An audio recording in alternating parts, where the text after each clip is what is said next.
will share just a quick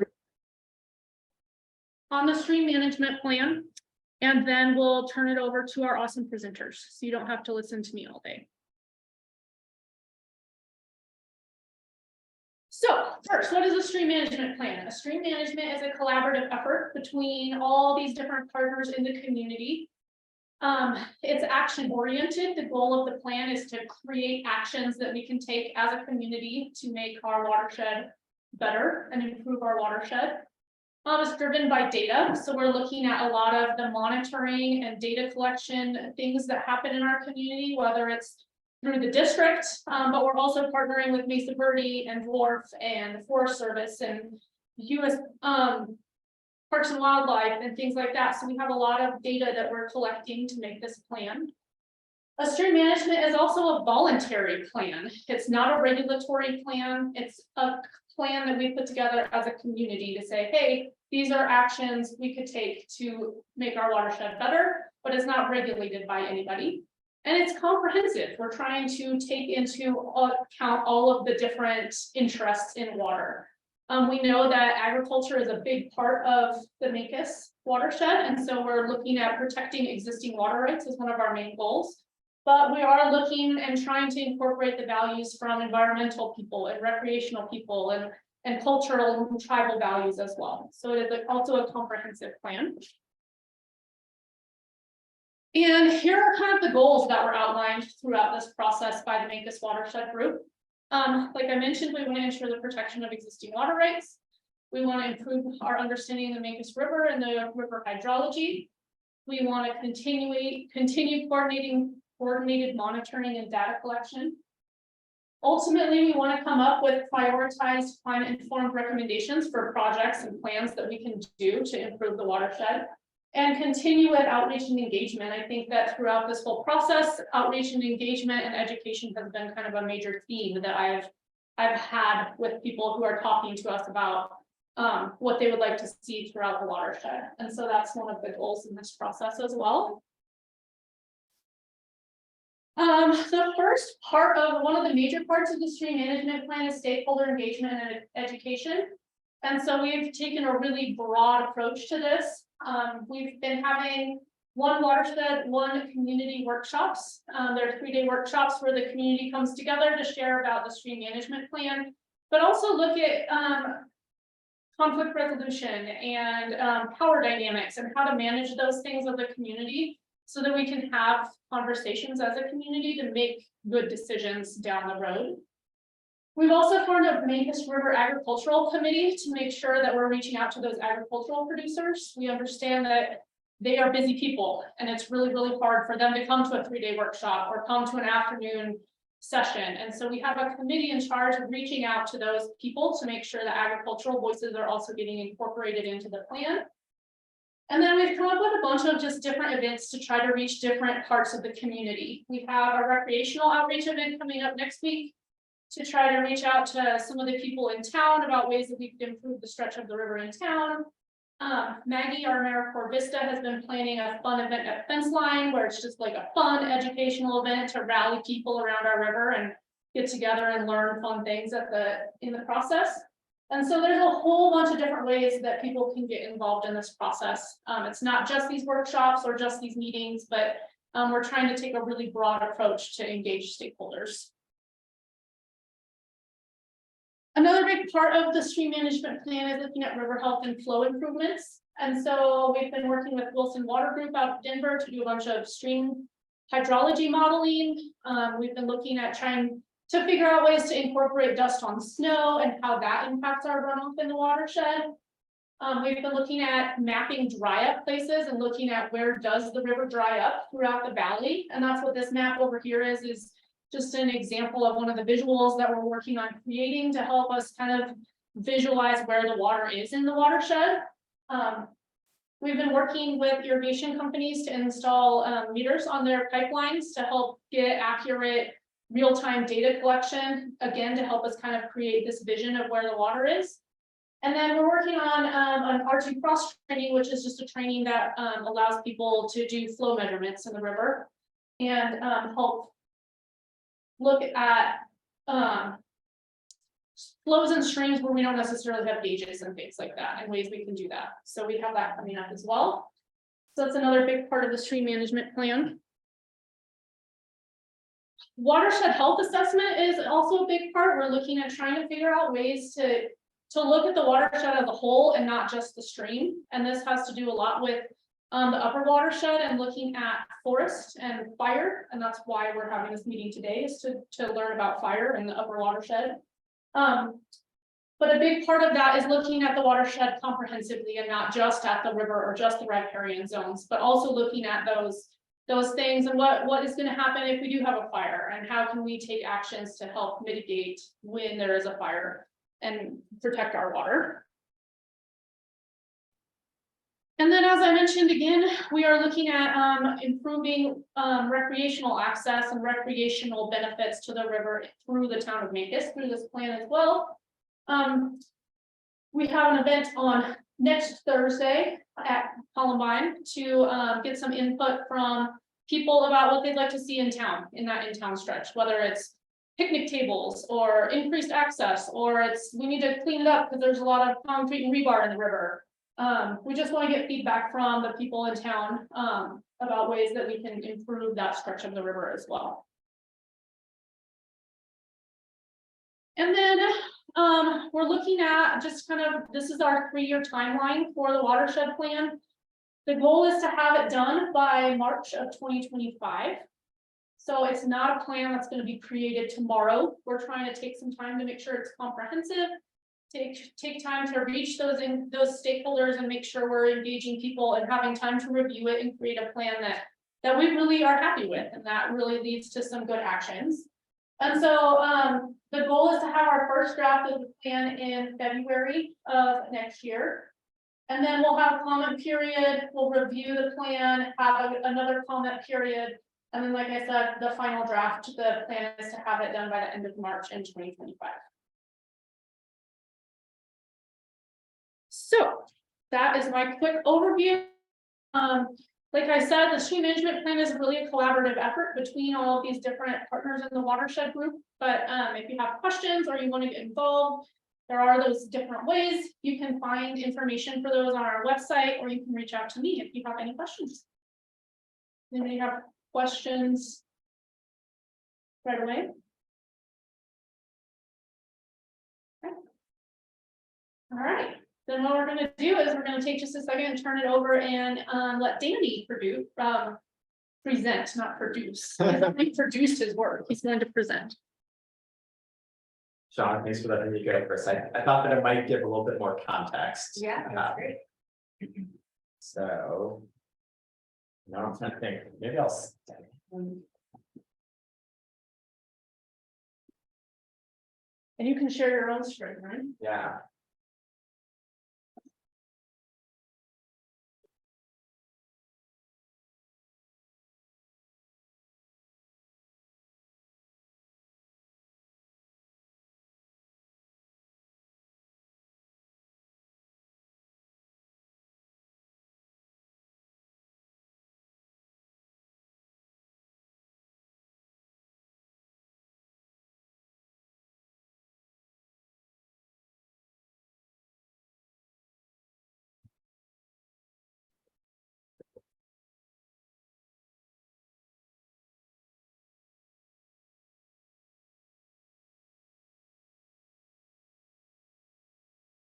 Oh, because that's your screen. I see.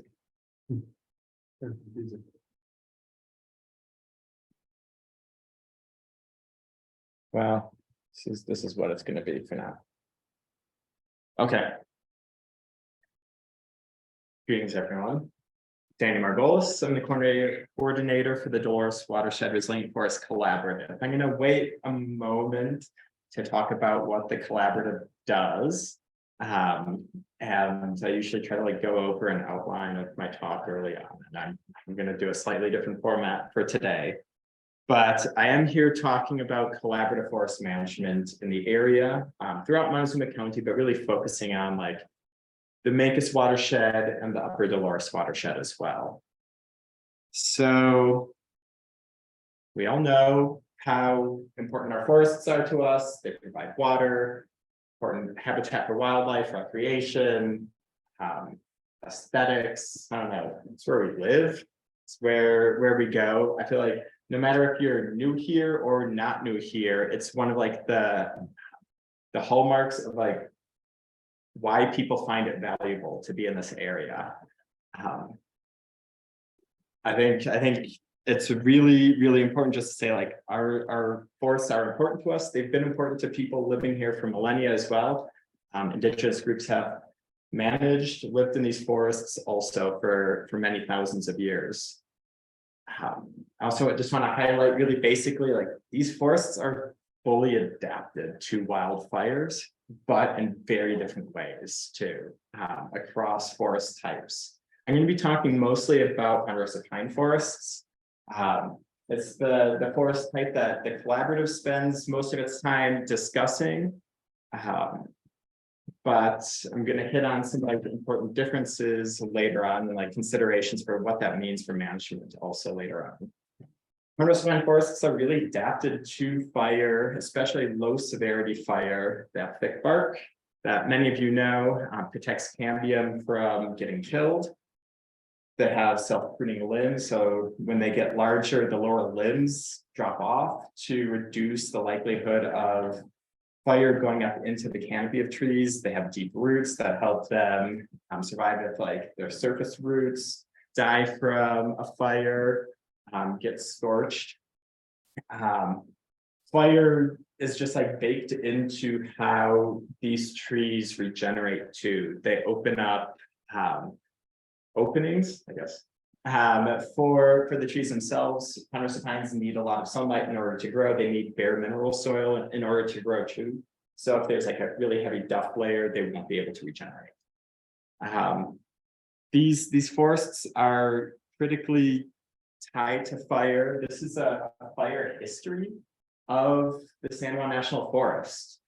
And each individual line here is one individual tree that researchers have sampled.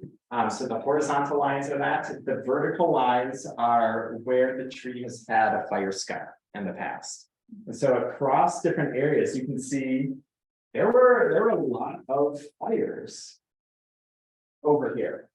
And the fires matched up from tree to tree, meaning those fires often span pretty big areas. The fires were largely driven by climate patterns in a pretty regular way through El Nino and La Nina, not exclusively. Every 5 to 35 years or so, there are often fires. That said, you can also notice there is a precipitous decline in fire really even before 1900. And so before fire suppression was really active, there was almost a complete cessation of fire across the landscape, at least in a coherent way. So what happened? We cut down a lot of trees. These are from the San Juan, and actually like from, I think, trees that were going to the McPhee mill, which is now underwater. And so there was really kind of unregulated logging and unregulated grazing. And logging and grazing in and of itself, not bad for forests. In a whole scale way where like all the trees are generally removed, especially all the large ones are removed, can make it challenging for fires to occur. Also, when there's just kind of unregulated grazing, often what happens is the pine fuels go away. And so there just isn't the grass or fuels to carry a fire across the landscape. The other thing that happened then was fire suppression. That was kind of like the icing on the cake for stopping fires, especially like 1930s, 40s, it started really being more effective for fire suppression. They tried to start it sooner than that, but fire suppression was really more effective starting then. And so I don't know why it's doing these like fancy transitions, but but the result is a lot more trees on the landscape, a lot less grass on the landscape. The grass gets shaded out by the trees aren't killed by the low severity fire. Trees are just like more able to grow. And then it makes it more difficult for them to regenerate too, because then there's a death layer. And so there isn't another cohort of trees coming in. It's more like one solid age class. That coupled with higher temperatures associated with climate change, don't need to go into that, but it's not only these like previous management actions, it's now pretty different. And this is just the largest fire since 2000. And since 2000, there have been the largest fires in the West. And you can even see like since 2017, like the bulk of the largest fires have occurred too.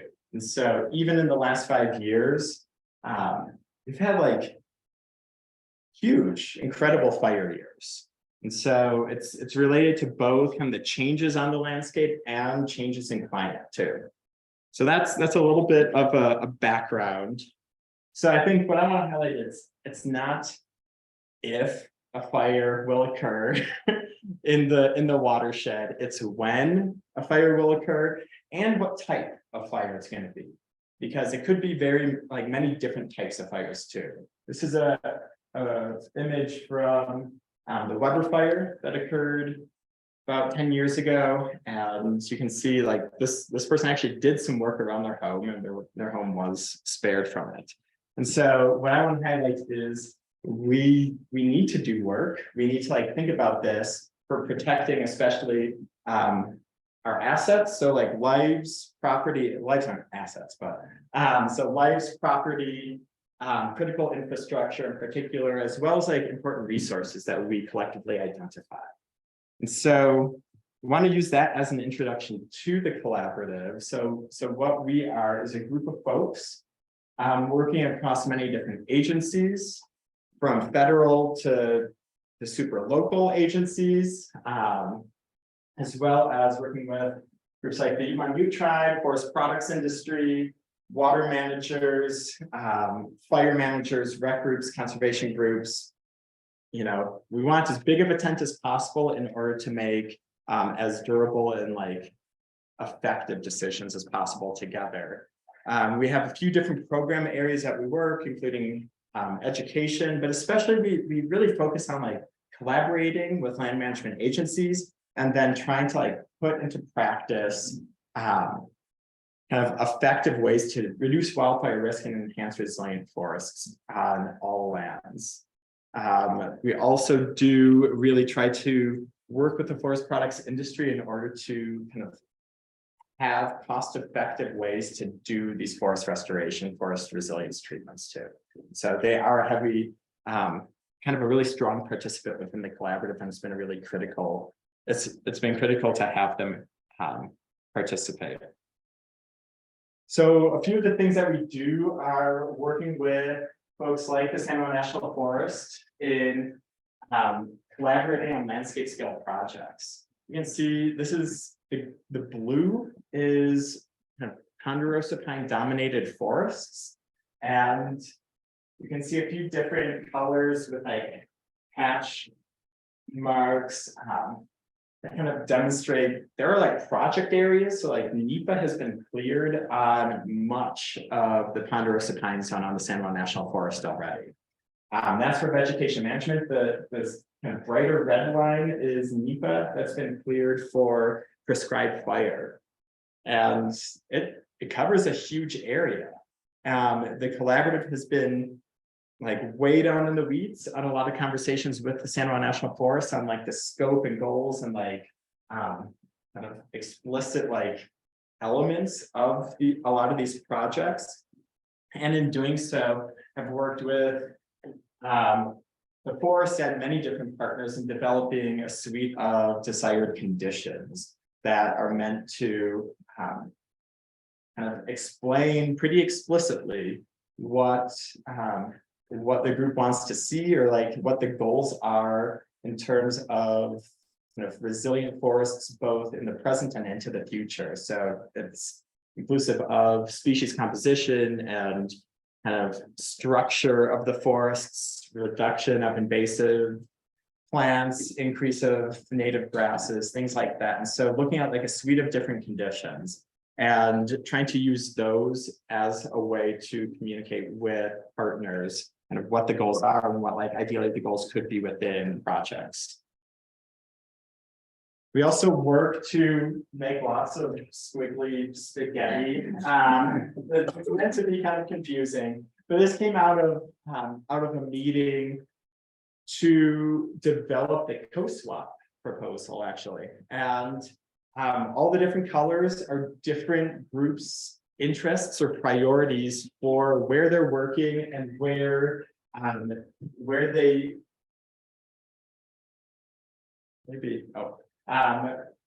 where they're working and where they think we should focus in order to have the greatest impact on the ground for reducing wildfire risk. And in this case, it's more focused on like for community wildfire risk reduction, but we've done this like in other contexts as well. And so the important thing here is like not just working only on the national forest. The national forest, like working on the national forest is really important. It's where in many ways like it's easiest. I don't want to say it's easiest to do work, but like if you can pass like large scale NEPA and you have like effectively one property owner there. You go off the national forest, you have like profoundly more property owners and it's a discussion of like everyone's interests. Like property owners like need to see benefit in order for it to happen. You can't tell them what to do. And so it needs to be like a shared interest and a shared priority and like have people fully bought in because ideally there is interest from property owners to like reduce wildfire risk on their land, but it's a bigger discussion. It's a different approach.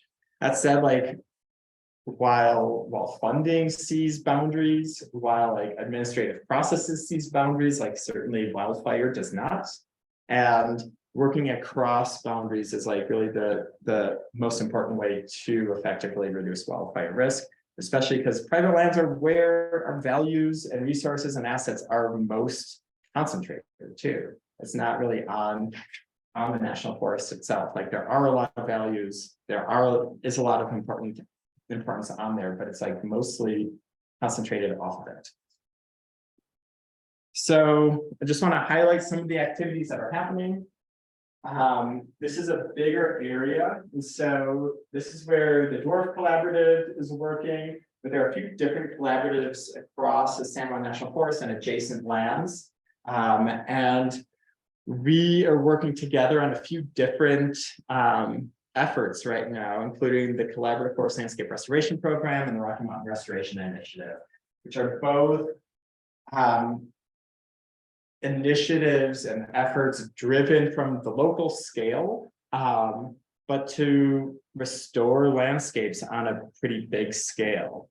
And developing, I was just on a CFLRP, so Collaborative Forest Landscape Restoration Program call, and developing agreements and a shared vision it's a challenge. I don't know. It's a lot of talking.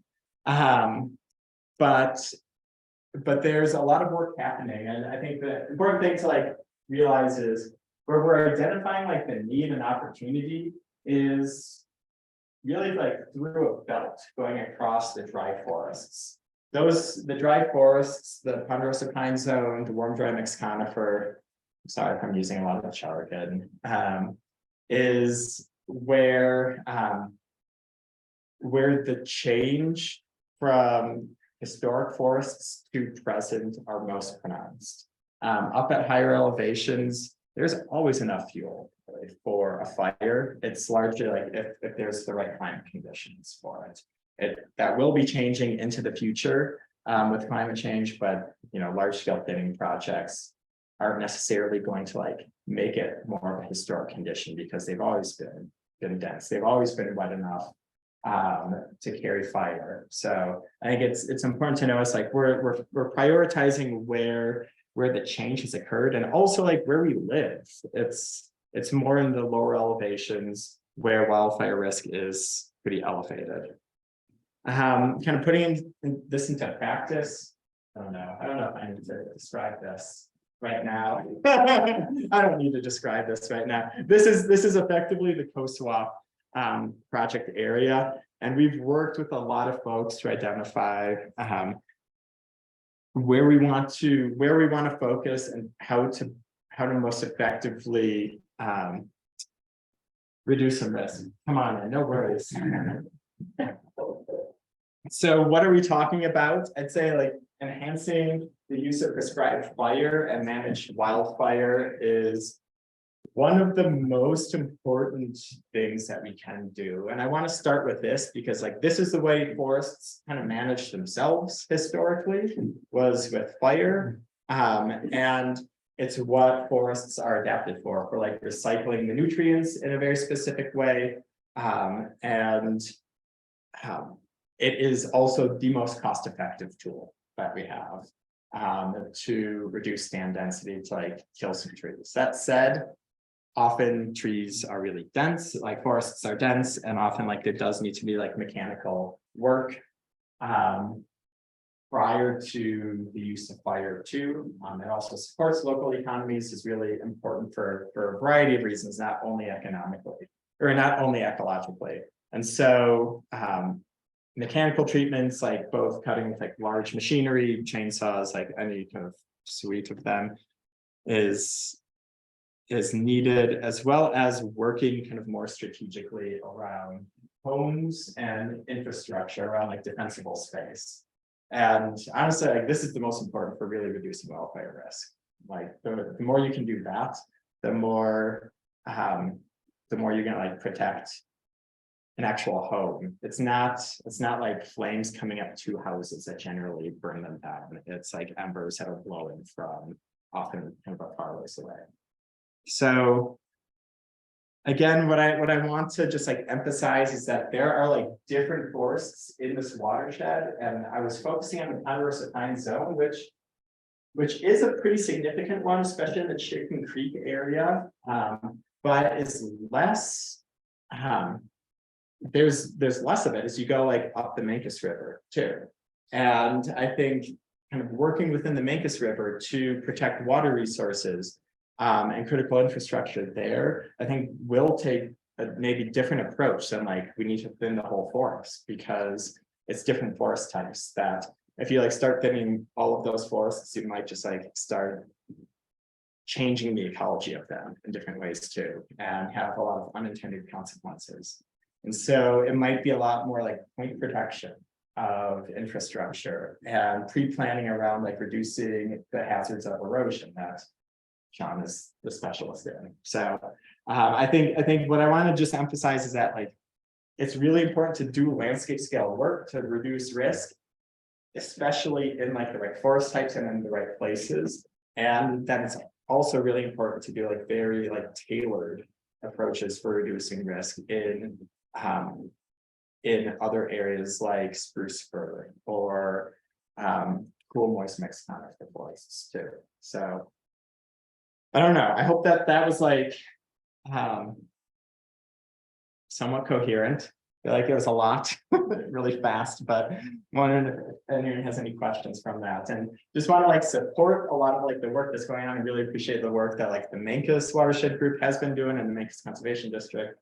I think it's like so critical for people to be enhancing capacity for this like work to happen on the ground. So the partnership that the Mancos Conservation District has with, especially like Wildfire Adaptive Partnership and the NRCS right now, is like gonna go really far. So thanks.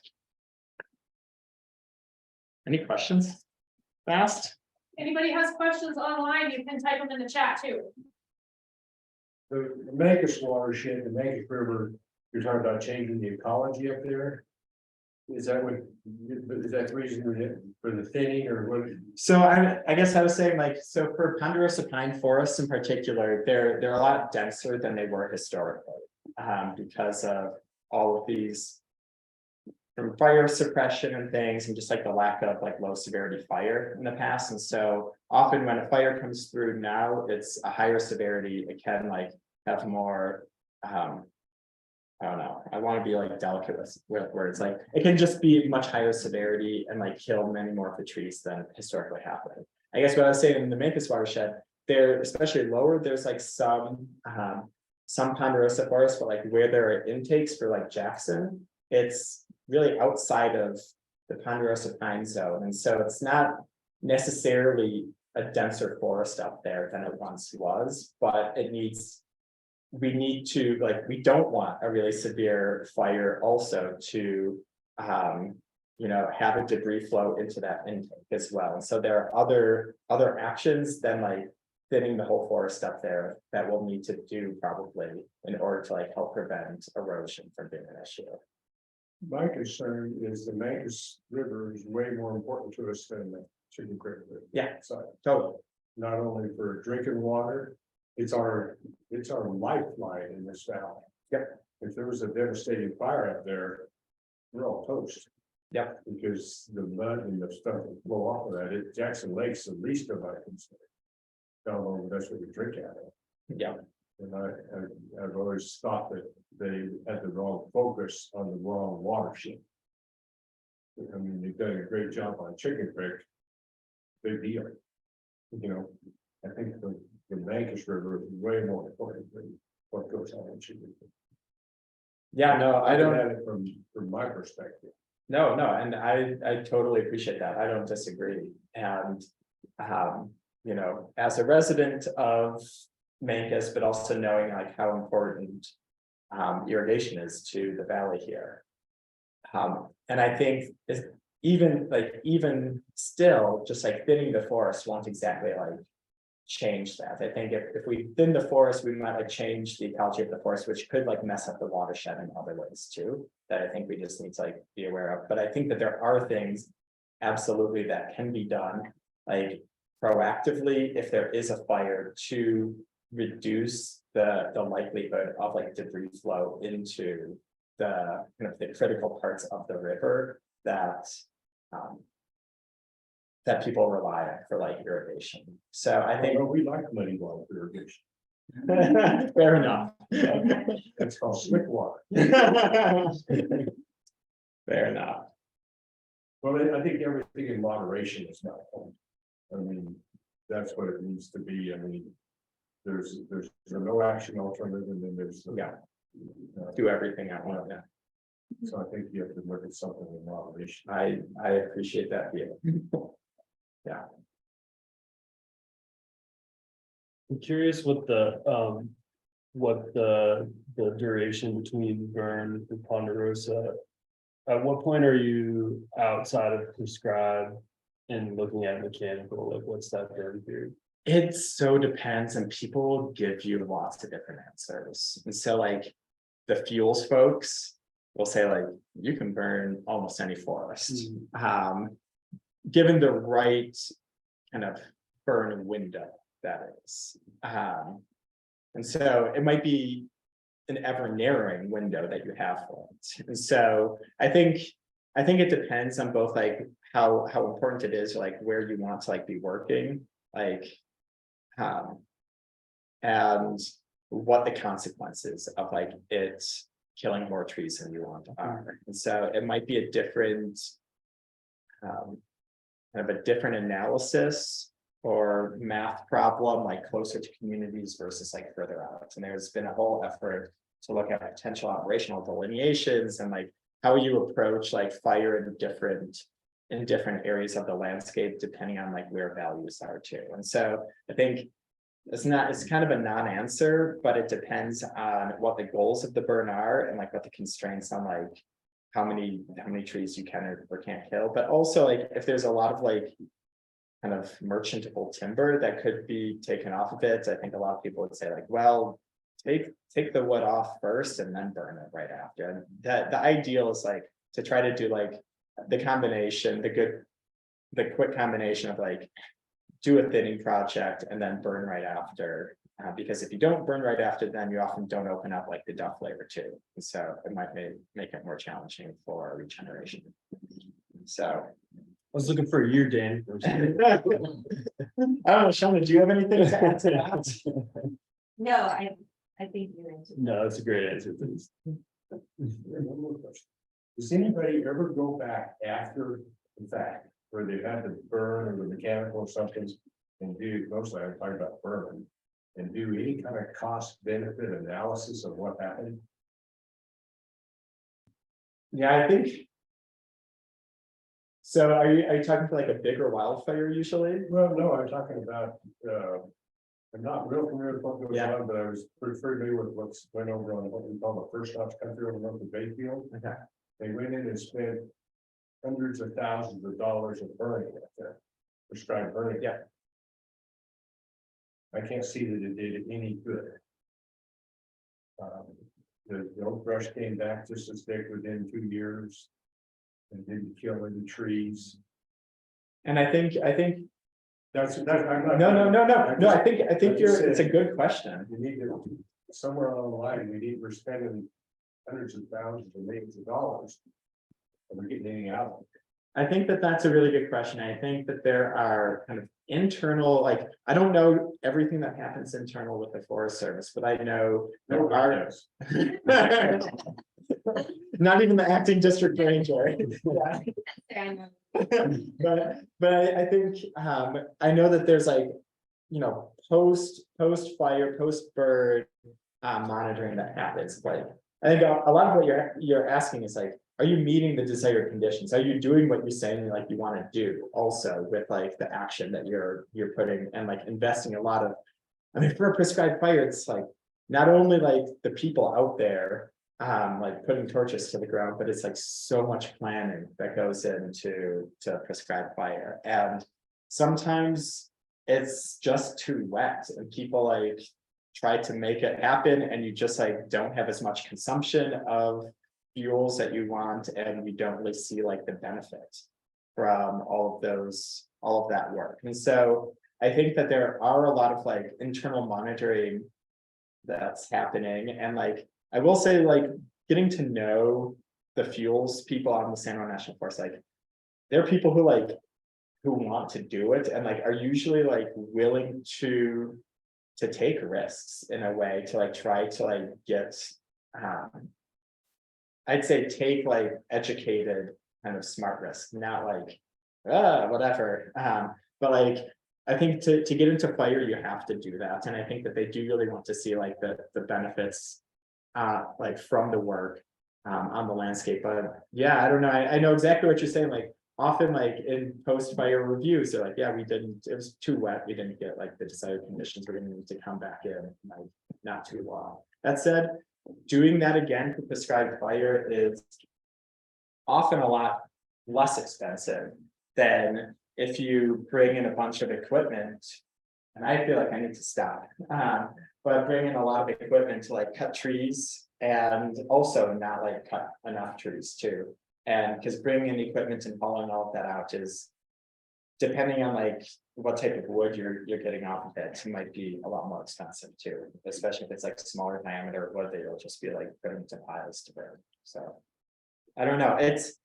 I think like that the question of like the cost benefit analysis is like a really valid question of like, we're spending all this time on writing grants and all this time on like planning and like putting stuff on the ground and like, are we doing what is kind of ecologically and socially and economically needed? And like seeing the outcomes.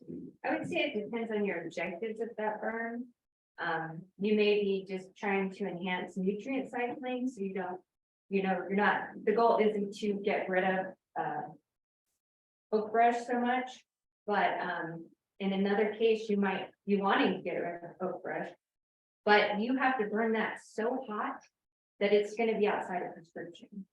So there's only certain things we can tackle with prescribed fire. And then you have to go in, you have to, mechanically treat, which generally is much more expensive because you have to build roads, you have to do water crossings. You have to get machinery in and out. So I couldn't give you any numbers, but I would say it comes down to what your objectives are and what you're trying to. Oh, don't worry about it, they didn't accomplish anything. Depends on your perspective. Depends on what your objectives are.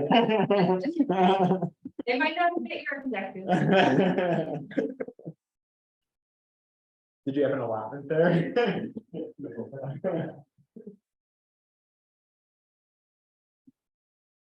All right, so now we're gonna have Shauna Jensen, who is the acting district ranger for the San Juan National Forest here, come up. And she's going to present for us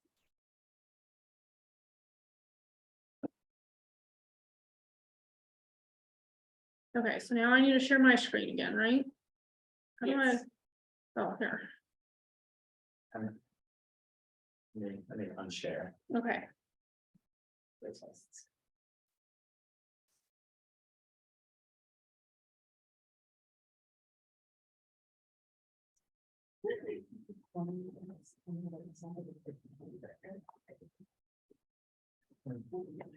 Okay. How do I make this go away? Oh, there's so. Yeah, if you go to present, slideshow. Slideshow from beginning. Play from start. Start. Okay. Hi, everybody. Shauna Jensen. I'm the acting Dolores District Ranger till about mid-June. And normally I'm a hydrologist and I've been on the Dolores District for quite some time. During that time, I have been a member of the Department of Interior National BAER Team, which is the Burned Area Emergency Response Team. Everybody usually knows them as the BAER folks. So I have been doing BAER since 1999 when I worked in Nevada and they burned over 1 million acres that summer. And that was a huge amount of land to burn in just one season. And so I jumped right into BAER implementation.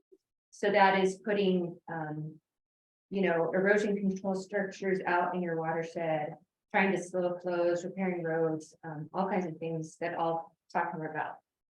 So I cut my teeth in implementation. And then later I got into the planning and the science and background. And I think that's been a really good way to learn because those folks that implement don't always appreciate the planners and vice versa. So today I'm going to talk about the BAER process because I'm a Forest Service employee, but I have always worked with Department of Interior BAER team. That's because I started with BLM. The San Juan was Service First for a long time, so BLM and Forest Service were co-managing all of the lands together. And then I just ended up meeting some folks with Department of Interior and joining that team. And I'll tell you how the intent today is to tell you what BAER does and doesn't do, and to tell you that there is a Forest Service BAER process and there's a DOI BAER process. And they are similar in a lot of respects, but they have some key differences. So if we're to have a fire in the watershed, there could be either a Forest Service BAER team or a DOI team or both. So this is just to get you aware of what can happen after that fire. So I'll talk about fire risk, types of teams, the BAER tools that we use, some of the models, some of the analysis, what types of treatments we have. There's something called emergency stabilization versus burned area restoration or recovery, what those timeframes are for implementing all that gets decided after fire. And then I don't know if people are familiar with the Colorado Post-Fire Playbook, but I think it's one of the best resources I've seen in all my time doing BAER. So here is a map of our watershed as far as the land status that I had in GIS. So it's like the upper, maybe 2/3 of the Mancos Watershed that you see here in the blue outline. And I want to bring your attention to the land status. So the Headwaters, of course, is the Forest Service. That's in green. The white is private. The purplish color is state. The yellow is BLM. And then the brown in the lower left is Mesa Verde. So we have multiple jurisdictions. If only the headwaters burn, then you're probably just have a Forest Service team. But if you get into Weber Mountain, Menifee Mountain, over onto the park, down further onto the tribal lands, you will have a multi-jurisdictional team come in addition to a Forest Service team. I couldn't get the watershed boundary on here, but we're looking at the same area. This is the fire risk that Colorado State has on their website.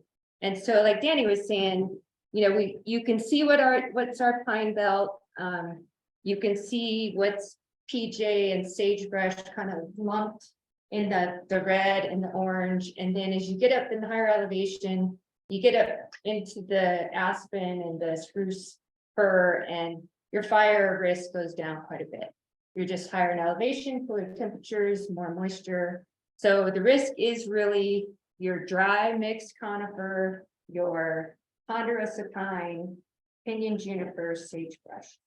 And so it's a little lower in the watershed. Now, the upper is going to burn if you have the right conditions, and you get a start in that window, and then you can burn the entire watershed, and that is really going to affect your water supply, your intakes. That's when you burn the upper watershed and you have steeper slopes, you're going to have that debris flow risk is going to be higher up there, but you'll still see it like coming off of Minifee Mountain, you know, when we had can't remember the name of the fire, maybe they just, the Weber fire. You know, you saw some of that stuff coming down. But it's more likely in your higher elevations, your steeper watersheds. So what is BAER? BAER is a program that is, it's a federal program within our agencies, internal to our agencies, where we rapidly determine the need for and immediately implement emergency stabilization treatments.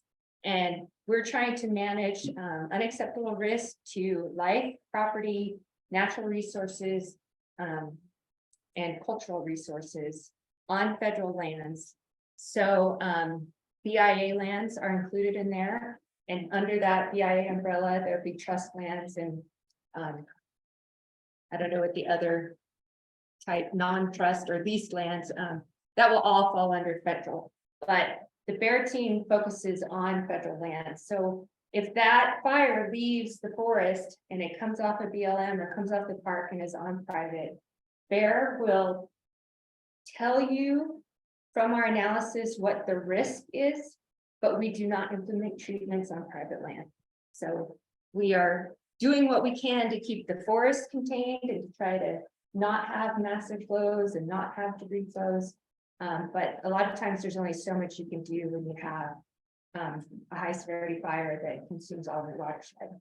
So just, and this can come up a lot. Like I've been on fires in California where, you know, people build subdivisions right up to the forest boundary.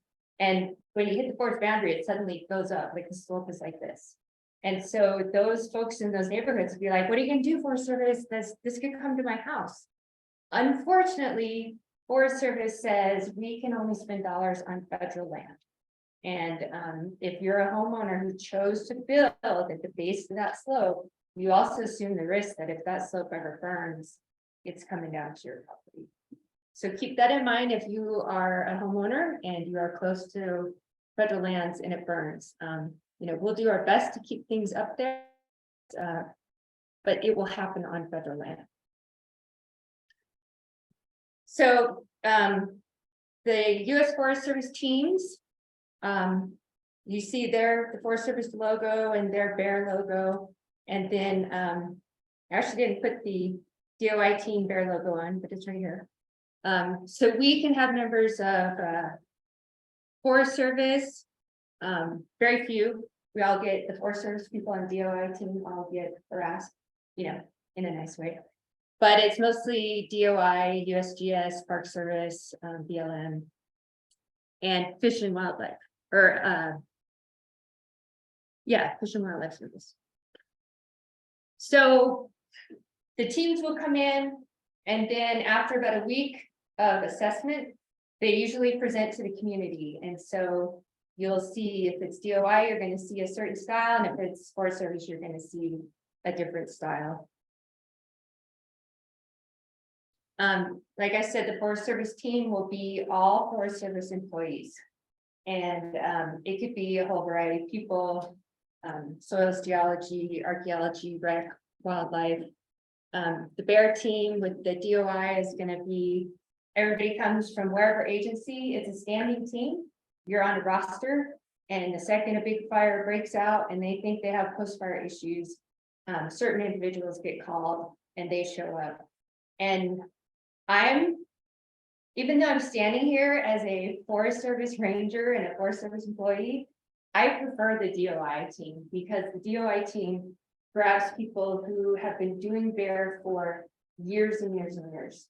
And they've worked together as a team for years. And so when they show up, they are a well-oiled machine and they just go right to work. You can have Forest Service teams that show up and they've never worked together.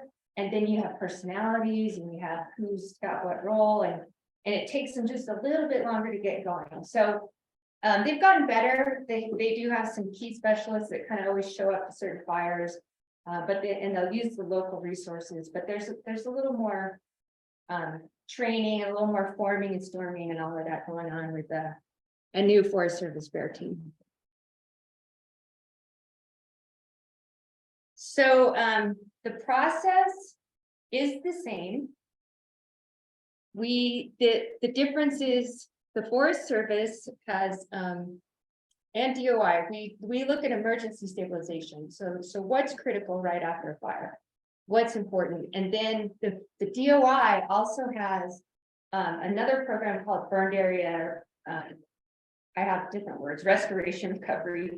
I'm not sure what it says in the handbook, but that's going to be like 3 to 5 years after the fire. So if your forests aren't regenerating, if you're not getting soil stabilization, then you can use what we call BAER funds in DOI. Forest Service does not have dedicated funding for BAER, so they focus immediately on emergency stabilization. But the general process is you come in and you identify values of risk. And then you're going to assess the threats to those risks from your post-fire environment. And then you're going to say, okay, what treatment is going to mitigate this risk? And BAER can only do certain treatments. It's immediate. It's supposed to actually be like a Band-Aid or a bridge. If there is something really, really extensive that requires a huge sediment basin or tearing out of something, or we have these in the military, they use what are called HESCO baskets and fill them with sand and nothing can move them. That is not BAER's role. So BAER can help facilitate the next agency or the next person who comes in, but BAER is immediate and it's a Band-Aid and it's kind of to stop the bleeding. And it's to do the assessment to say to the next person or next agency, here's your risk. Here's the flows that you can expect. Here's where you can expect debris flows so that they can take that and run. But BAER has a very narrow focus. Over the years, I think BAER has gotten quite popular and people tend to think that BAER is going to come in and fix everything for everybody. And it's just, and then we have to like reset expectations. So that's partly why I want to do this talk, is because before an incident, before we find ourselves in a critical situation, setting expectations is important. So each team, Forest Service BLM, has a risk matrix that they look at. They're slightly different, so just, but the intent is the same. So just know that if you're talking to a DOI team and they say something is high, it may be slightly different take on high than a Forest Service team. But generally, you're getting at the same assessment. So now I'm going to go into a few details of what actually happens when the BAER team shows up. Actually, prior to showing up, we call it's Eros. Maybe it's not that same name, but anyway, the satellite specialists, the gurus in Salt Lake. We call them up and we say, can you get a satellite imagery of the fire? And so they have, satellites circling every 7 days if it's Landsat. I think they have a few that are better than Landsat now, but they have a pre-fire image. And then when they get a clear day, they take that post-fire image and they do a comparison and they compare the reflectance. And so what you get is a burned area reflectance classification. And you hear BAER teams talk about BARC all the time. This is what the BARC is. And I can't remember what fire I grabbed here. I think this was Oregon last 2 years ago, maybe last year. So the BARC will give you, what it thinks is unburned, low, moderate, and high. But because of reflectance, you can get rock outcrops, and those rocks will suddenly be exposed because everything's burned on top, and it'll tell you everything's hot. So, and then you can get an underburn where your canopy didn't burn, and the bark will tell you everything's low, but maybe underneath it's a mess. So it's very important to ground truth the bark. And BAER will focus on not fire intensity so much. That fire risk map that I showed the first slide is a measure of fire intensity. So they're looking at flame length and they're saying, here's your risk. You know, the larger the flame length, the higher the risk. BAER is like not looking at the canopy. It's completely looking at the soils and how those soils are changed when they're heated. So when that fire goes through, if it's a running crown fire, those soils haven't changed. The only thing that's changed is you have less interception. But a lot of times that's not a problem if your soils are in good shape under your forest floor. The opposite is if you have a fire that's just long residence time burning on the ground and consuming all your litter and duff and heating those soils downward and changing the soil structure, consuming fine roots, consuming organics, because that makes your soil much more susceptible to movement.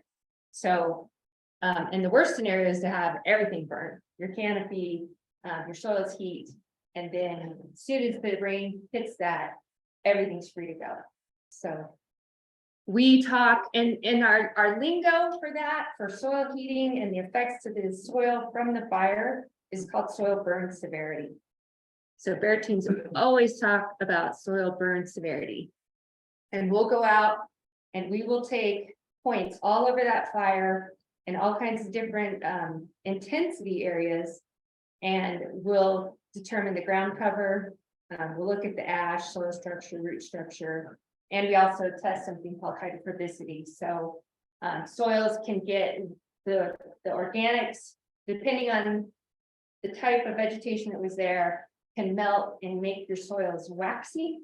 And then when it rains, it's going to just shed water instead of infiltrate. So hydrophobic soils, not the end of the world, but they can just kind of kick things up a notch. So we are often looking for hydrophobic. I'm gonna try to go through these pretty fast, but a low soil burn severity, live canopy, lots of litter, not much change, things are just generally charred. Moderate, you're getting more consumption. Usually you've consumed the canopy, but as you'll see in the lower picture, all those needles, they got scorched and then they just fell down and they basically became mulch. So you're, it's not as bad as it may seem. And then the high burn severity is where you have just taken everything off. You're seeing white ash everywhere. Your soils have changed. You pick them up and they just kind of disintegrate. There's nothing holding them together. So after we do that field verification, we take our bark, we adjust it, and we say, this is a soil burn severity map. And the soil burn severity map is going to look very different than the bark in some cases. So just remember that the critical piece when it comes to soils, erosion, debris flow, increased peak flows is our soil burn severity map. With the soil burn severity map, people take that, and that is like the input for all these other models that are run. Peak flow models, debris flow models, erosion models. Everything is based off soil burn severity. So when a BAER team comes to town, their first goal is like, go to the field, look at the soils, adjust the bark, come up with a soil burn severity map, because everybody wants it. Like the second they're there, everybody wants it. And we usually produce one within about 3 to 5 days, I'd say.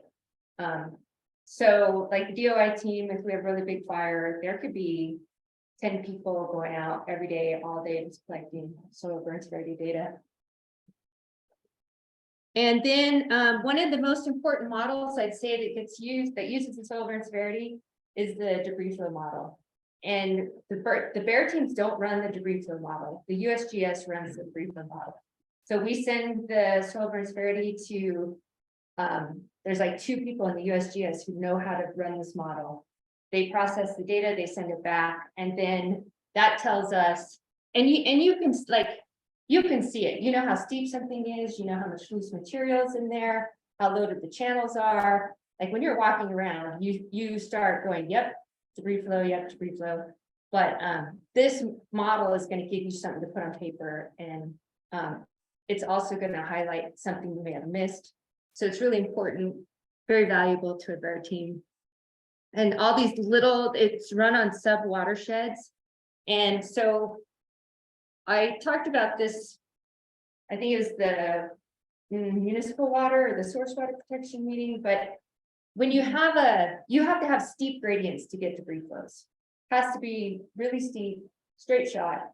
If you have a low gradient stream like the middle Mancos, East Fork, main stem, debris flows aren't coming down there because there's just not enough relief, there's not enough gradient to move that big material.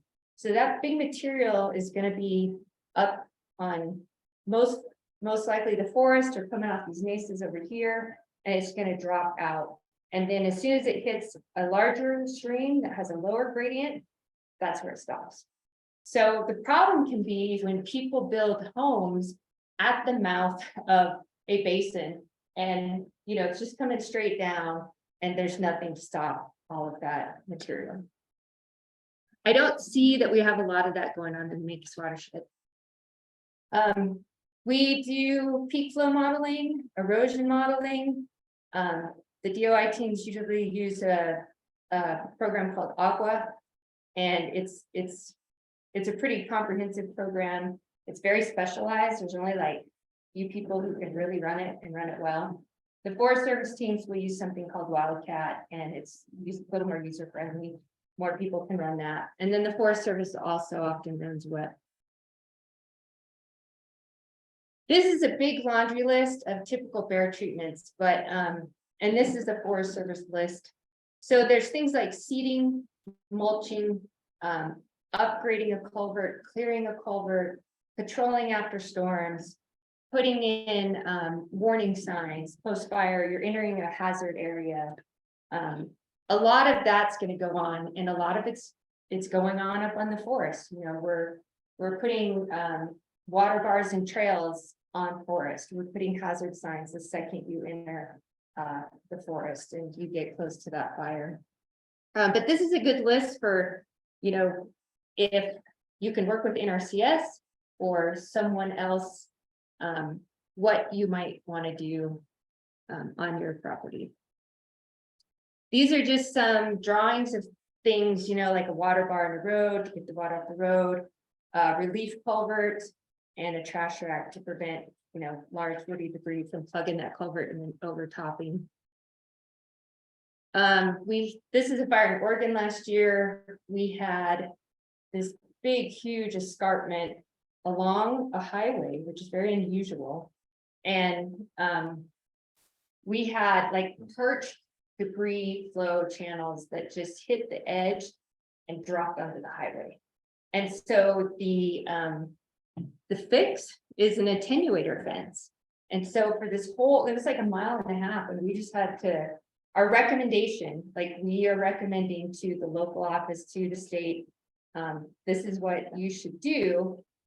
We recommended like, I don't know, 15 of these attenuator fences, and it ended up being about $5 million. I mean, we taught it gets to be big numbers. Yes, clearing of roads repeatedly after fire, installing warning signs. If we're on BIA land, then we can do point protection. We usually don't do point protection on forest. Everything's kind of, unless we had a specific facility, a guard station or something, we might do point protection on that, but there's not a lot of opportunity on forest to do that. If we are on BIA managed lands, then we are doing front protection, so we'll put in K-rails around homes, we'll do sandbags, we'll do diversions, sediment basins. That's a DOI thing. Forest Service doesn't usually do that level of work. So like I said before, BAER is something else, and it's long-term, trying to get stuff to recover that might not recover naturally. The timing, if you have a Forest Service BAER team, they want a plan within 7 days, and that's pretty demanding. For DOI, it's 21 days, but we usually do it in, 7 to 10. And then, if you prescribe treatments, whoever you hand that off to, so the BAER team's there and then they're gone. And it's always kind of a struggle to get from the planning, like we need this for an emergency situation, to, okay, now home unit, you have to implement. That's very difficult. So we're always working with the home unit, being sure they buy off on what we're recommending. But they have 1 year to implement after we leave, and then BAER's 3 to 5. And then this is what I was saying, this post-fire recovery playbook, I think is such a valuable tool. This is, like I say, BAER has this certain niche, and we are working on federal lands. So this book is going to tell you how a community deals with the bigger picture. Who you should be putting on a contact list prior to the fire, like do it right now. Put these people on a contact list right now. Identify your values at risk. Identify where you're going to get water if your whole watershed burns. And it goes through all the different agencies and says what their role is, how they can help you, where you can get funding. So I guess the main thing that I wanted to convey today is that you have this BAER team and everybody gets excited. But for everybody who's not dealing with federal land, this is your go-to. And so that's the process that you can expect should something happen. Is there any questions? That was a lot. Quick, but, so 7 days after containment. Containment, yeah. And so just like knowing like containment can take a long time. It can, and they will be strategic for when they call containment in Yeah. some instances to stretch that out. But if a BAER team arrives, they don't want to be there forever. They're going to get you a plan within 7 to 10 days. And then if it blows up and burns some more and you have to get a BAER team to come back, or you get a separate BAER team, they'll just do it like an amended plan and address the new area. What constitutes a BAER team to come on? So the home unit will usually call and say, we don't have the capacity to deal with this because it's such and such size, or there's these issues. And we need a team to come in and just get this done for us. So depends on the issues. And then it's up to whoever to decide whether they're assigned to that incident. So DOI will start making calls and they'll be like, hey, can come. Forest Service will just basically a lot of times use their own staff and just be like, this is your priority now. Mm-hmm. And we can maybe get you a hydrologist and we can get you a team lead. But it's more the local resources. I think our issue at Mesa Verde, I think we've had two funded BAER projects in the past 6 years or 5 years maybe. And it's all been our internal staff, mostly resource advisors. I think our issue is that, it's 7 days after containment, but all of our wildfires are in monsoon season. So like, we get a high intensity fire and, really thick PJ. And then all of a sudden the next day, or even immediately after, the fire, after the damage is done, you're starting to immediately get erosional issues. And so, and we're just like bracing, like waiting for the funding, waiting for the, our staff to be able to implement treatments. Yeah, And it's just like, "Oh, I hope it's not raining over there, it's like, or it's like dumping in the burner, so. it really helps if people have their own like workforce crews who can start cleaning up. Mm, Like keep the road open, clear culverts immediately, mhm, like fires over here, it's done burning here. Go out and start clearing culverts and, mhm. clearing debris and making sure that the plumbing is able to handle as best it can what's coming down. Yeah, That's like the best you can do. for us, it's mostly been archaeological protection. And for us, it's like, can we do this without BAER funding? Like, can we take actions now, or like, do we have the capacity? Or do we need to because once we're developing a plan, it takes a while. To get the plan together, takes a while to get the funding, and then, plan the day of implementation, so. And this presentation has been making me think about what's some preventative things we can do, can we have if last two fires, and they're not big, but it's just the density of archaeology. It's like we need a framework to if we are going to put in BAER funding, it's like we have it ready and we can just plug and go. And I don't think our team is really prepared in that way. Yeah, And we could be a little more proactive, I think. it's hard to be proactive. It is, yeah, It's so- absolutely. Yeah, totally. And- Yeah, and a lot of times we don't even know where the sites are because it is big PJ, so it's not, the Yeah. sites haven't been identified, located. So usually our, usually reads are out there on day one. Mapping sites, that's usually our resource advisor priority is where are the sites? And then as we're identifying the sites, we're thinking about treatments. Mhm. But yeah, it's hard to be proactive. Yeah. Yeah. And on the DOI BAER team, we have multiple archaeologists who show up and they're doing that for the entire time. We're getting soil burn severity, we're getting a debris flow map, we're pumping out peak flow calculations, and they are constantly that whole time just trying to assess arc sites and determine what they can do to mitigate, erosion or, Yeah, destruction of that site. yeah. It's a big chore.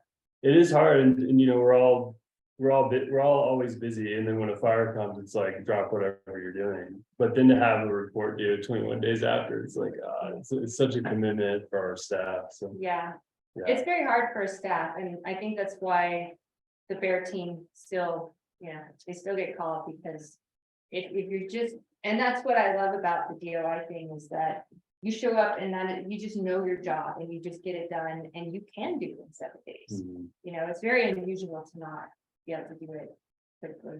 yeah. Any other questions? I don't know if there's any online. I haven't seen any. Okay. Well, that's all I had. So, thank you. Thank you, Shauna. Has Catherine joined us yet via Zoom? I don't see her here. We told her 4:30. Okay. I know she was busy leading up to it, so she might need a little. So we have about, what time is it? We're like 10 minutes until our next speaker. She's just attending via Zoom. So if you guys want to just take a quick break, there's snacks and water. And the sign-in sheet. And a sign-in sheet, please sign in. So if you want to do that really quick, we'll just kind of hang out. You can ask Shauna or Danny questions, and then we'll jump back on as soon as Catherine is joining us.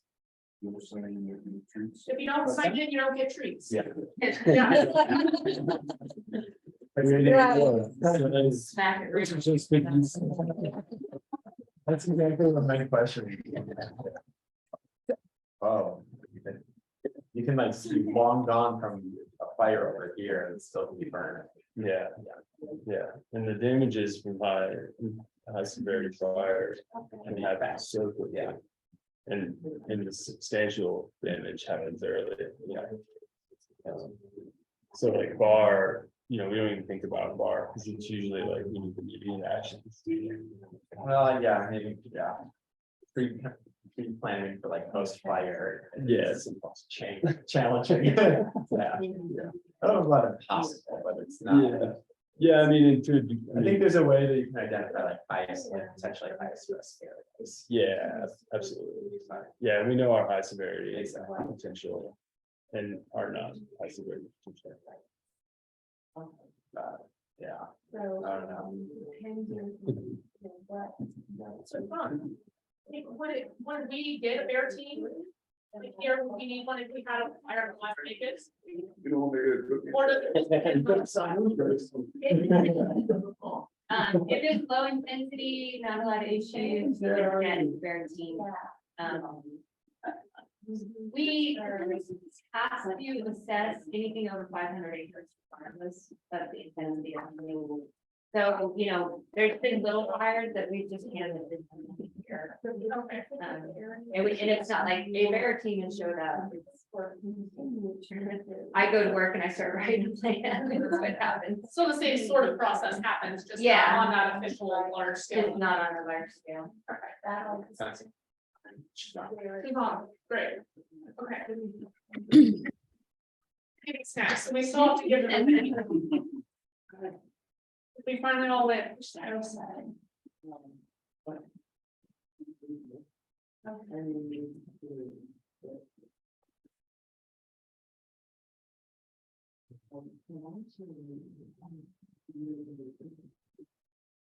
John, I actually met you about 9 years ago.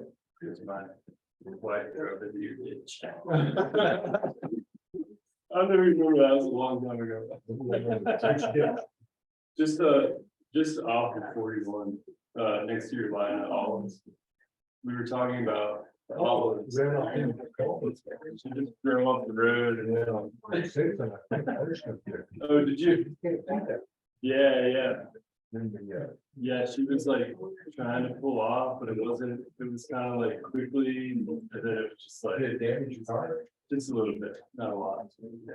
Long to next. And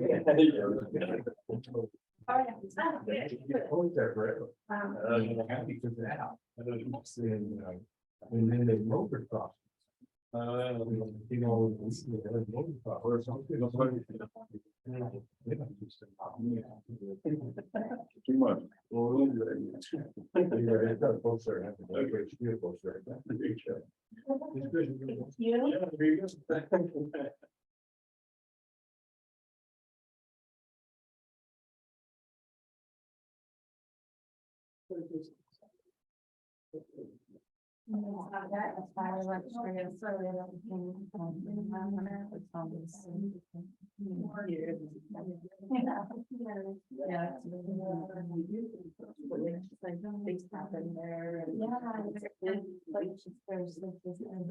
But they just roll you button and you're like.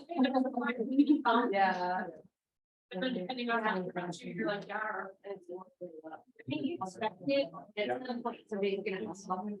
And so, you know, and if you can't go, they'll call the next person on the team, but you try to go, like, if you're gonna team, you try to go something next year.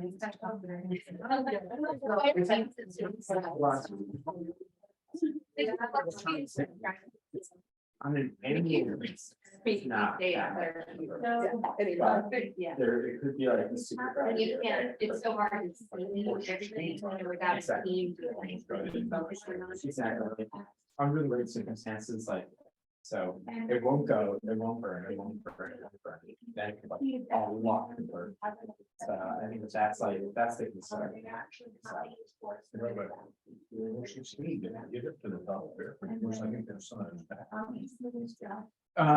The borough fire, yeah, so it got up there and then the borough fire, it's just like, we're in Moyer Creek, yeah. Yeah. Yeah, 'cause these crosses, you go up Gold Line. Actual fire. Across that. It's like, I think that's the plateau fire, it's like. Yeah, I was having theirs, like a mile, kind of south of your gym and we were like. But, If it I mean, puts I that think it's- fire line. And I think that's why we'll be maybe be concerned in this area. But what is what can't we let fail and how do we help this act like? Are you there?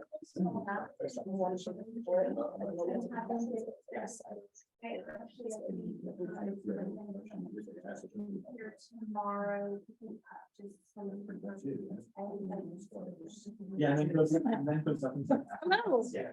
Hello. You. We're 16. Why not? Exactly. So, it, you know, it can be really challenging with the models. So, like, we always show it as an unsuspected state, then everyone under the private conditions. That's okay. All right, Catherine, we were just taking a break and having some snacks while we let you get all logged in and set up. So Okay, let me see if I can share my screen. That's the last test. thank you so much for joining us. Oh, sure. My pleasure. Interesting. Hold on. It's going to take me a second, even though I tried to close all my windows. It's still making it hard for me to find my presentation. No worries. You missed all my fumbling with Zoom at the beginning of the meeting. So You'd think we do this so much it'd be easy, but somehow. no, it just seems like I have to relearn it every time. Yeah. Okay, well, maybe I.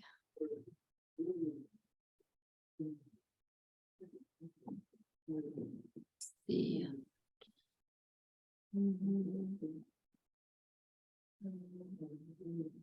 You guys see anything? Yeah. All right, yay. Okay, I'm just gonna go ahead and start if everyone's ready. Yeah, I think we're ready. Thanks so much. Okay. All right, well, thank you for asking us to participate in this. So I'm the representative of a very big group. And you can see a bunch of names and organizations there, and we're all involved and very excited about this project that is trying to understand how, well, what has happened to Pinyon-Juniper woodlands 20 years after fire, stand replacing fire, and then is there anything that if we remedy some of those changes that have taken place that will allow pinyons and junipers to recover. And so it's a collaboration between the USGS, Mesa Verde, the Ute Mountain Ute Tribe. We've also had help. Now people are working with different places than they started when we started this project. And so you can see some of the other organizations where people are working. And I put these 3 pictures here. And I don't know if you guys can see my cursor or not. And they, I've bolded their names because they're the ones who are leading sort of the sort of scientific preparation of the results that I'm going to give you just some highlights of. So there's Michaela, Kara, and Jillian. So I'm going to be talking about stuff that they have led. All right, and I don't need to tell you this, but there have been several fires at Mesa Verde National Park and in surrounding areas that occurred in the early 2000s. And they were for Pinyon-Juniper woodlands. When they occurred there, they were stand replacing. And so you see this very devastated landscape in terms of tree cover. And this is just a picture of the Bircher fire from the national park itself. And we have focused on 2 fires at Mesa Verde and then 1 on the Ute Mountain Ute. And so you can see those fires here, the Pony Fire, the Long Mesa Fire, and the Weaver Fire. And you can see the years that they burned. And you can see our transects for some of the work we've done is on these transects. And just to orient you, this will help with the data that I present. The sort of reddish orange is the burned plots.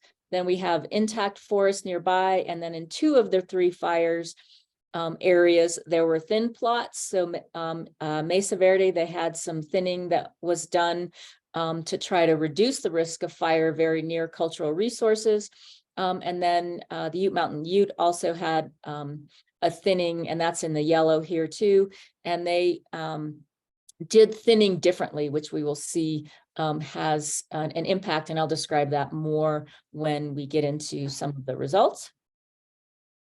And I'm not going to talk about it, but we have some sensors that are also trying to document the differences between these different kinds of sites, burned, intact, and thinned, in soil moisture, soil temperature, and just general sort of weather conditions as well, and their precipitation, so that we can see what some of those abiotic drivers are for the differences that you see across these different sites. And so that's Armin Howell, who is the sensor maven who got those things into the ground and checks them all the time.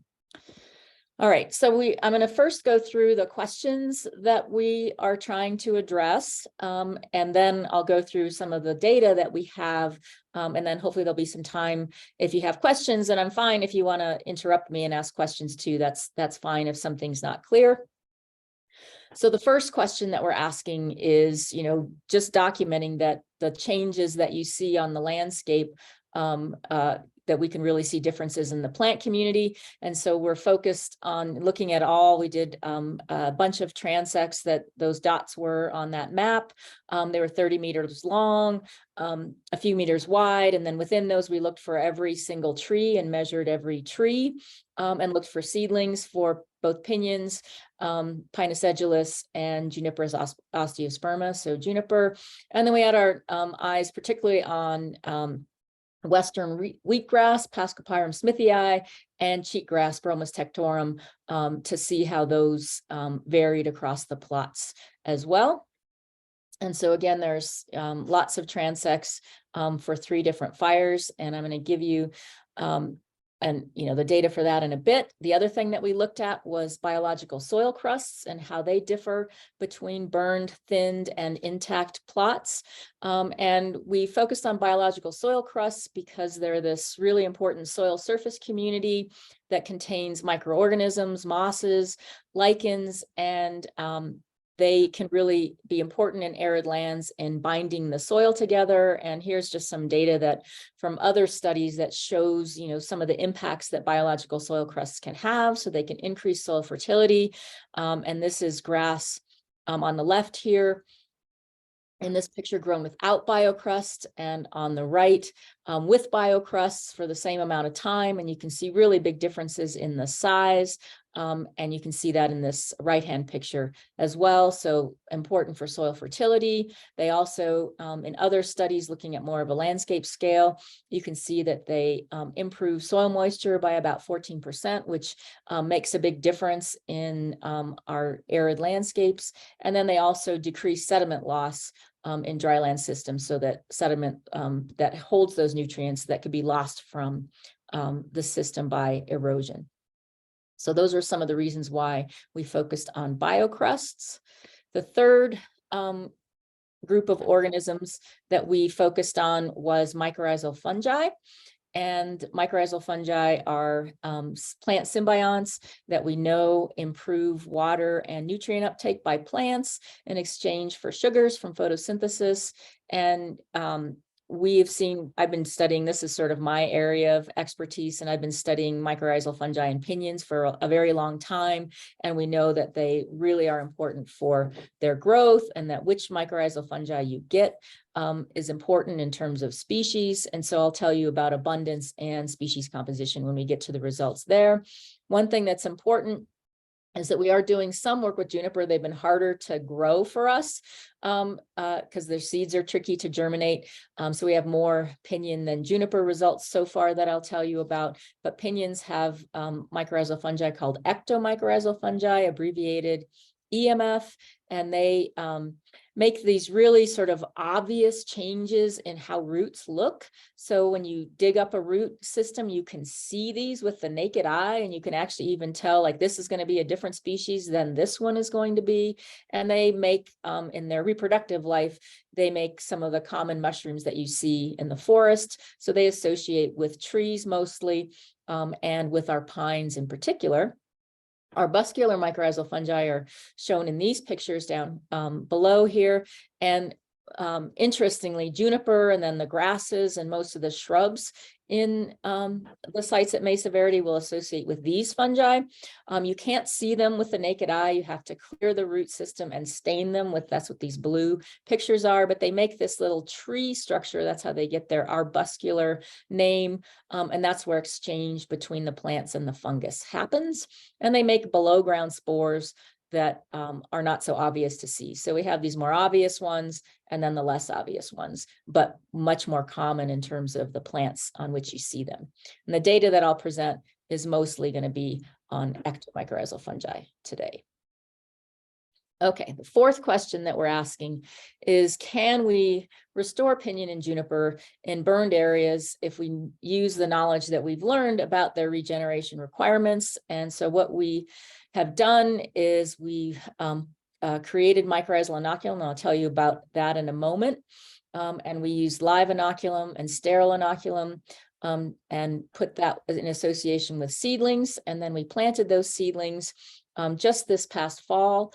And we put them, we know pinyons tend to establish better with nurse associations of some kind, but in the burned areas, one of the common possible nurses is a log. And so we have inoculated and live inoculated and sterile inoculated seedlings grown next to logs.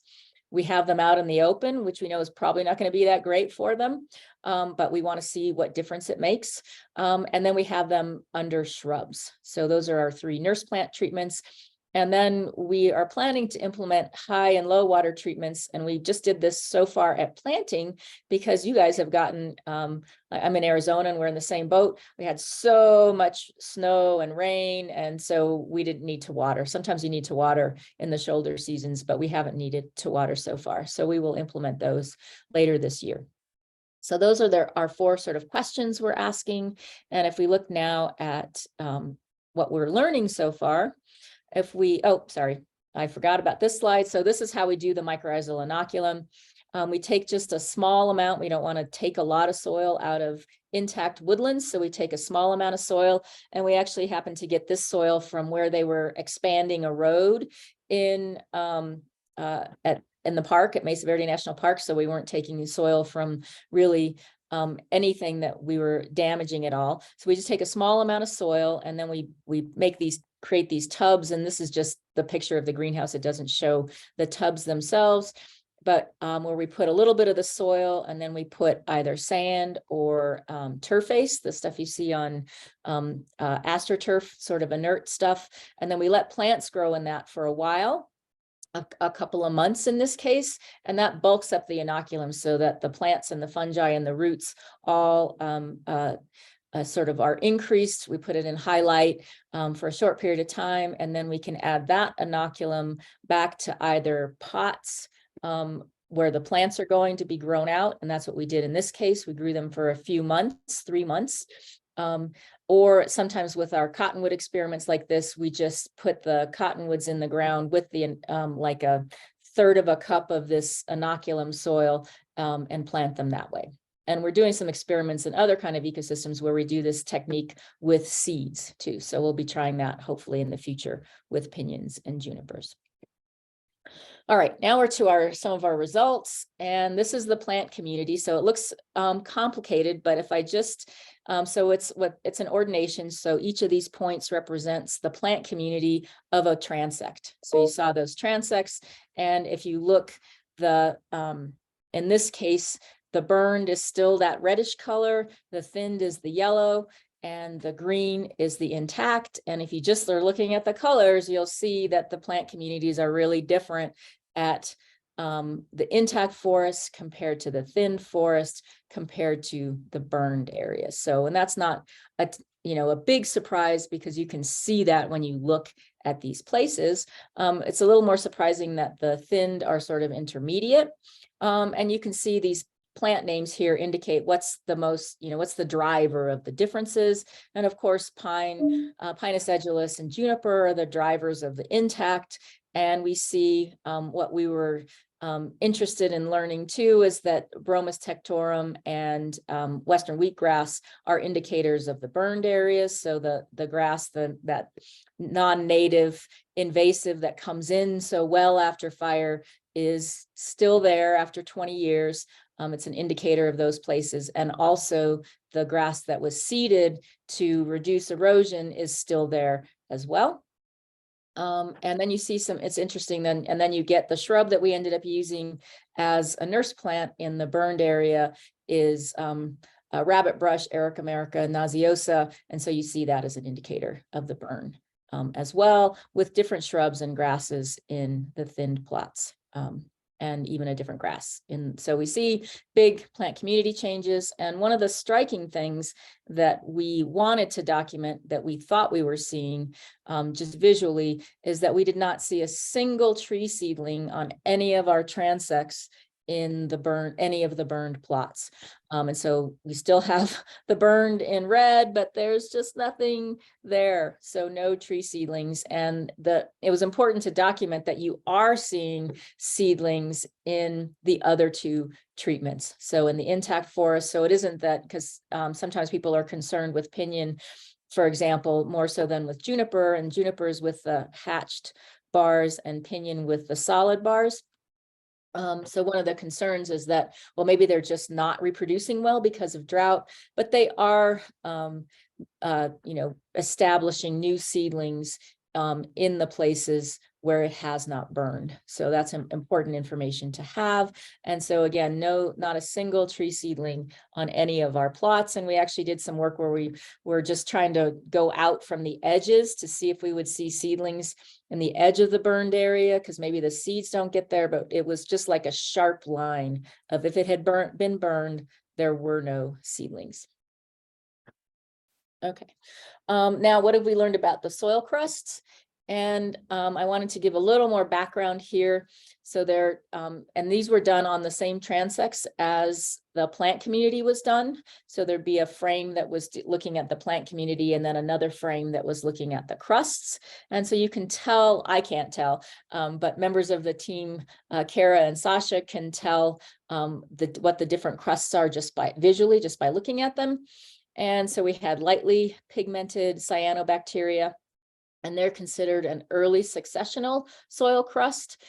There were darkly pigmented cyanobacteria that are a bit, you tend to see them later after disturbance. And then over here on the, you see a much more complex looking community that includes some of the lightly pigmented and the darkly pigmented cyanobacteria, but also more lichens, mosses, including some nitrogen fixing associations in some of those lichens. So the lichens mostly a fungus and algae, but they can also have bacteria in there that fix nitrogen. And so these later successional biological soil crusts end up providing more of these ecosystem services that I talked about in terms of improving fertility, reducing erosion, etc. So we were looking to see if we'd see a difference between how much of this you had and bare ground compared to how much of these more complex crust communities you had. And what we found, so again, the same color scheme, intact in green, thinned in yellow, and burned in the sort of orangey red color. You can see dark cyanobacteria. We see really big differences in both intact and thinned, and very low numbers in burned. Similar pattern for the mosses and the lichens with nitrogen fixing capabilities. So the things that provided the most ecosystem services were the least abundant in the burned areas, and intermediate in the two places where we had thinned plots. Okay. And one of the things we also learned in comparing the two thinned plots, oops, sorry, went too far, is that the thinning strategies really mattered for the soil crusts. And so the one thinning strategy was to take out the debris. So it was a less intense thinning at Mesa Verde National Park, where the debris was mostly removed, and it was less intensive thinning. And the management strategy used in the Weaver fire was to thin a little more heavily and then to use mastication to distribute the debris across the forest floor. And for crusts, this turns out not to be, probably because they're getting, they're not able to photosynthesize because they're covered. We don't know exactly what the mechanism for that is, but it does seem to depress the soil crust so that you see actually when you take the debris away and you have this open soil surface, that the thinning doesn't really change the soil crust communities compared to intact, but it really does so if you have the debris spread over the top. So that's something that we didn't realize would happen with mastication. Okay. The last data set that I'm going to tell you about is just one of several that we're working on about mycorrhizal fungi. So we assessed them along the transects, and we're still working up that data, but we also did a few greenhouse experiments. I'm going to tell you about the one where the data is the furthest along. And the reason we did this was we wanted to understand the relationship between the grasses. So this is a little cheatgrass icon here in yellow and a wheatgrass icon in the blue square, because in those landscapes, pinyons are probably going to be establishing next to a grass. If they try to establish, if they're able to, if seeds get there, they might be establishing next to one of these grasses, which dominate the burned landscape. And we also wanted to just compare that to what happens if they happen to be next to a pinyon. Okay, and we set up a greenhouse experiment with this sort of design, with pinyons next to pinyons, pinyons next to cheatgrass, and pinyons next to wheatgrass. And we did that in intact soil, so unburned soil, and then we also did that in burned soil, so that we could look at the effect of the burned soil on mycorrhizae, but also the effect of what neighbor you were next to. Okay. And some results from that. And again, using, this color scheme here is that the yellow is cheatgrass, the blue is wheatgrass, and the green is pinyon neighbor. And then the red box means that it was burned soil. Okay? And this was taken just from, we needed a significant amount of soil for this experiment. So it was taken from, again, a spot where they were widening the road, etc. So we could get soil from the Long Mesa fire. And the results, just first thing that probably jumps out at you is that, and this is the sort of an estimate of how much mycorrhizae you have. So if a root encounters mycorrhizae, we call it being colonized, and you can see it's changed its structure and it has a fungus on it. So we can look at that as abundance. And what you can see is that the amount of mycorrhizae you have is changed a lot by your neighbor, right? So that having a grass neighbor drops the amount of mycorrhizae you have substantially. And you can also see it's a little more slight, but you can see an effect of burning. And the effect of burning, if you're growing next to a pinyon, you're depressed. But if you're growing next to one of these other grasses in the burned soil, you're a little bit higher in mycorrhizae. Okay, so we see both an effect of your neighbor, and if you're in the best neighbor situation, the burning has a negative effect on you. So pinyons and I didn't show this picture, but for these ectomycorrhizal fungi, they often form networks with the plants, form connections below ground with these mycorrhizal fungi connecting them. And so we think that's part of what's going on here, is that they help each other rather than being competitors for each other, because they share the burden of supporting the mycorrhizal associations. Okay, and then we also looked with DNA sequencing. I wish we got nice fruiting bodies like these that we could census, but it doesn't happen that way. So we take those little root tips and we sequence the DNA, and then we can get an identity of what the fungi are. And that differs between the burned soil and the intact soil, and also with the neighbor treatments. And what we see in the burned soil is a lot of members of the genus Rhizopogon, which is a false truffle. fruits below ground, and they are known to be very, their spores even germinate in response to heat. So they're very tolerant, and they appear after fire. So it's not surprising that in the burn soils, we got a lot of those. But we also got more rhizopogon if you were, had a cheatgrass neighbor, regardless of what soil you were in, or if you had a wheatgrass neighbor, regardless of what soil you're in. So either burning or having a grass neighbor meant you had more of this false truffle than you did of this other fungus, this little cup fungus that has turned out to be really important in Pinyon-Juniper woodlands. It's the genus Geopera. There's several species. And so pinions growing with pinions and pinions growing in intact soil have a lot of this genus Geopera. And we know from other studies that that genus is really important in promoting growth under drought conditions in pinyon pine.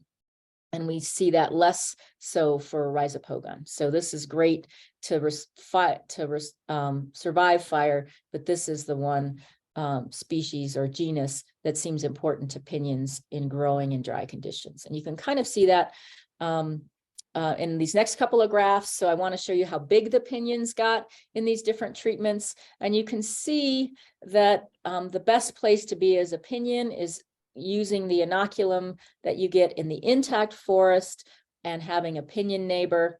You're depressed in growth when you're next to these grasses where you also have very few mycorrhizae. And then you're also lower if you're a pinyon growing with pinyon, if you're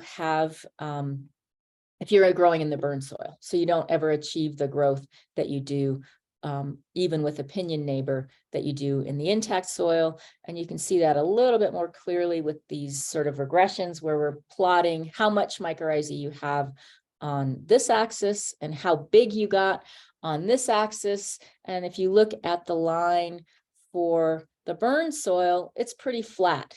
Okay, you don't get as big, and the mycorrhizae that you get, mostly rhizopogon, doesn't help you as much as the mycorrhizae that you get in the intact soil. So you have an effect both of burning after 20 years and of what neighbor you have, so that those neighbor associations seem to matter. And we see that there's not been as much study on sort of native grasses, but we see that with cheatgrass, that it has negative effects on other kinds of mycorrhizal fungi, like arbuscular mycorrhizal fungi for the junipers. We see that it has that negative effect as well. Okay, one more thing. So our last question, what data do we have for this? We've just set it up where again, we've used this live mycorrhizal inoculum from the intact forest and sterile, and we've planted these seedlings. And I'm just going to give you one picture because we're, again, just set this up in the fall and just getting our first data. But I want you to see, so these are juniper seedlings. And so after 3 months with inoculum from the intact forest, this is a juniper seedling. And this is what it looks like with the sterile inoculum. And so they're 8 times on average bigger. And we were surprised by this because we were, we just set it up. And then when we went to take them out in the field, we said, oh, we should measure them and see how they're doing just to, at the beginning when we first plant them.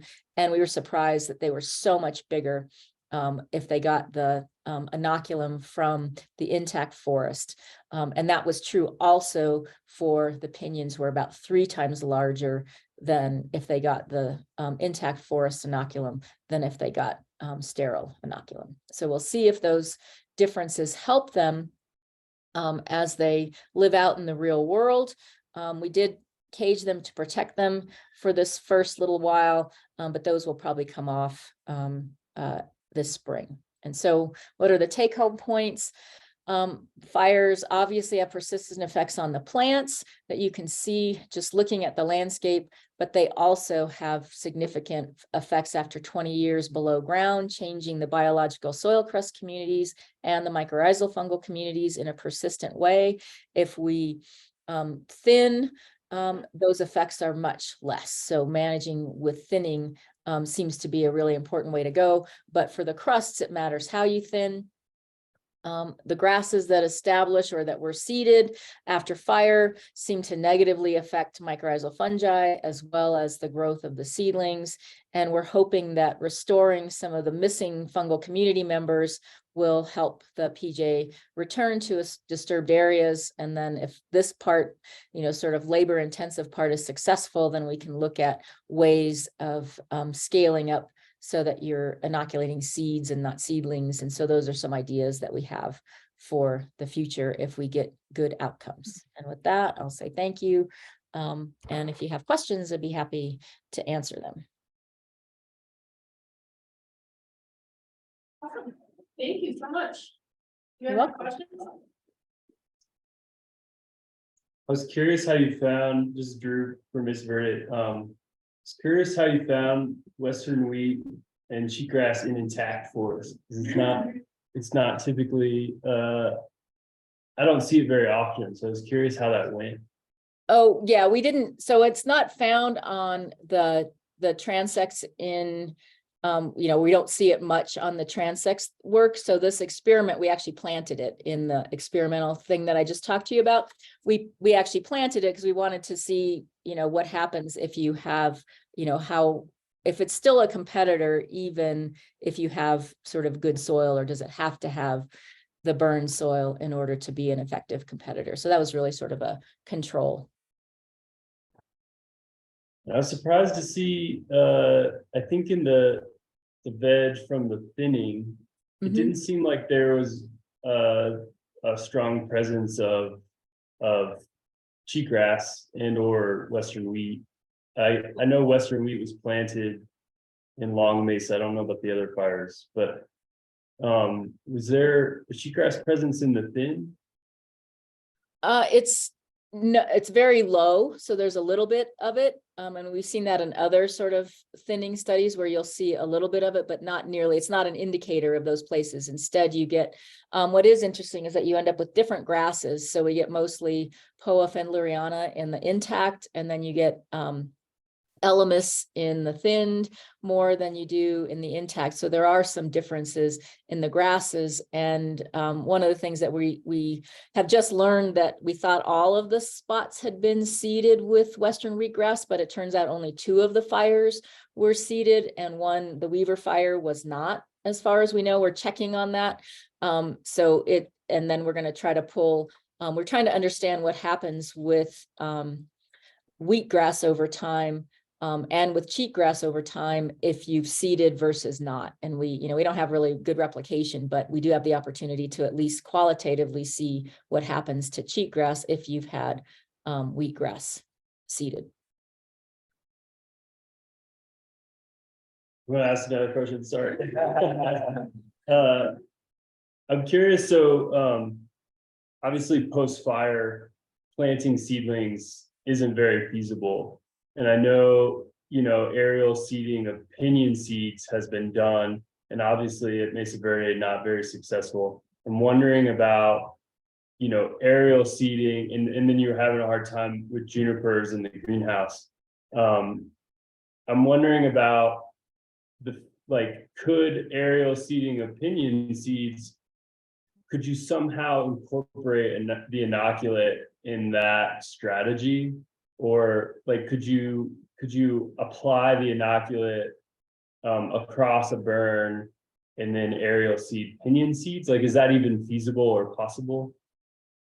I know there's big landscapes to restore, and there are ways of, and we're doing this, again, we're not doing this for PJ yet, but we are doing it for other, for grasses on rangelands where we have, where we're creating seed balls that then could be, I don't know about aerially distributing them, but they could be distributed. And what hopefully we'll see what the results are here in terms of the nurse plants, but our experience in other places if you don't put the pinions with a nurse, which would be harder to do with the aerial stuff, they're just going to die. We'll see. I mean, maybe this year, because it's been so wet, they won't. but there's been studies that we've done and that others have done, that if they don't establish under some kind of a nurse, they just get too, the conditions are too difficult. They don't get their roots down fast enough, that it's very unlikely that they'll establish. So I would say you could make seed balls with inoculum, and that's something that we're trying in other systems. But in terms of aerially distributing the seed, I'm afraid you'd waste a lot of seed. And I think, what we're also seeing, you get concerned about, and I think the nurse associations are better for that, is that if you could just be, it's just like maybe spreading candy all over and letting kids loose with all the rodents and stuff with the seeding. If you just were to, disperse seeds aerially, instead of putting them in, that you could lose a lot of them to, they're just a yummy treat. So I think we saw that even with seedlings. That's why we cage them, is that in that one, it's mostly, I think, that they're novel initially when you put them in, and then the pack rats and things just come and are just little vandals and take them out. But I would worry about mass seeding, that you're just like, given a rodent party, but not gonna have a big effect. Thanks, Katie. Anybody else have questions? All right. Well, thank you so much. That was an awesome presentation. I enjoyed it very much. Well, thank you. Thanks for the invitation, and hopefully we'll have some other results to share with you in the future with what the restoration looks like in terms of how successful it is, and hopefully some strategies for bigger scale change across the landscape. All right. Thanks a lot. Thank you. Thanks so much. Thank you. Bye. Bye.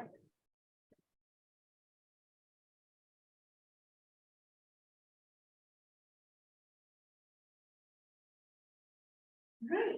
Well, unless anybody else has more questions or anything, I think that's what we had planned. Hope this was informational for you. Thank you, Shauna and Danny, both of you, for speaking. Thank you three for helping make this happen. You guys are all huge in coordinating this, so I appreciate it.